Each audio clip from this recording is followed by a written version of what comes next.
আপনারা দেখছেন news now, খবরের নতুন ভাষা।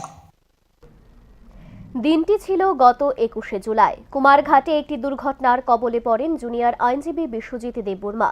তড়িঘড়ি তাকে কুমারঘাট হাসপাতালে নিয়ে যাওয়া হলে সেখান থেকে তাকে পাঠানো হয় ঊনকোটি জেলা হাসপাতালে। সেখানেও তার সঠিক নাকি চিকিৎসা না হওয়ায় চিকিৎসকেরা তাকে জিবি হাসপাতালে রেফার করে দেন।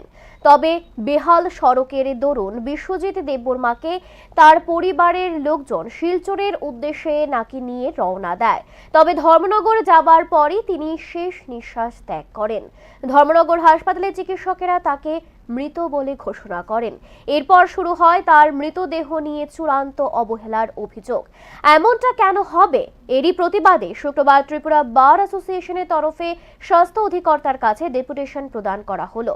তাদের অভিযোগ, কেন মৃতদেহ নিয়ে এমন তালবাহানা হবে?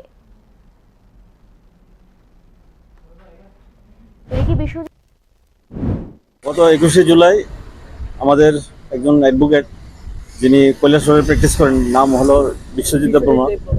উনি একটা রোড অ্যাক্সিডেন্টে আহত হয়েছিলেন কুমারঘাটে।